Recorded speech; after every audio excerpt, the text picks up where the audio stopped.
जय हिंद साथियों, स्वागत है आपके अपने चैनल आदि सोशियो इन्फॉर्मेशन चैनल में। भारत के इतिहास में कई राजा और सम्राट हुए, लेकिन एक व्यक्तित्व ऐसा था जिसने शून्य से स्वराज का निर्माण किया।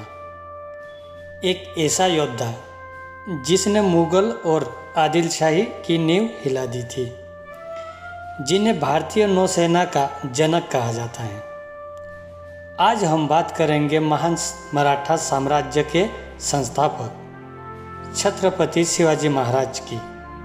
19 फरवरी 1630 को पुणे के शिवनर किले में शिवाजी का जन्म हुआ।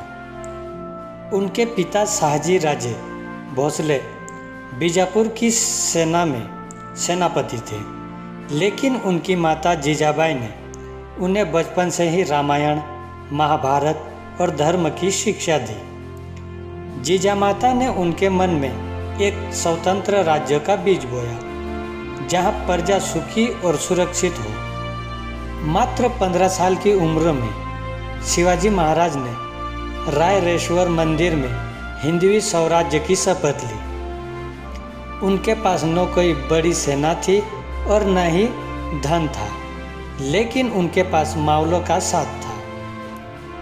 1646 में उन्होंने सिर्फ 16 साल की उम्र में तोरणा किला जीतकर दुनिया को अपनी ताकत का एहसास कराया। इसके बाद एक एक कर उन्होंने कोंडणा, चाकण और पुरंदर जैसे कई किले जीते।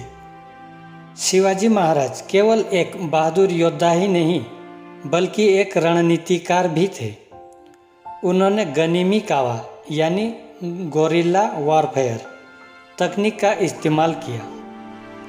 1659 में बीजापुर के विशालकाय सेनापति अफजल खान को उन्होंने अपनी बुद्धिमानी से मात दी। यहाँ तक कि जब औरंगजेब ने उन्हें आगरा के किले में कैद किया, तो वे अपनी चतुराई से फलों की टकरी में छिपकर बाहर निकल आए। उन्होंने यह साबित किया कि युद्ध केवल संख्या बल से नहीं, बल्कि बुद्धि से जीता जाता है।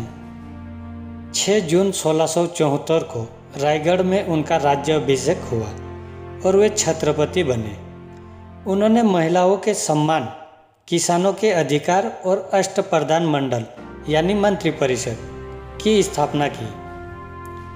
उन्होंने भारत की समुद्री सीमाओं की रक्षा के लिए पहली बार एक संगठित सेना यानी नेवी तैयार की, इसलिए उन्हें फादर ऑफ इंडियन नेवी भी कहा जाता है। शिवाजी महाराज का जीवन हमें सिखाता है कि अगर लक्ष्य नेक हो और इरादे मजबूत, तो कोई भी शक्ति आपको रोक नहीं सकती। वे आज भी हर भारतीय के दिल में राष्ट्र नायक बनकर जीवित थे। जय भवानी, जय शिवाजी। धन्यवाद।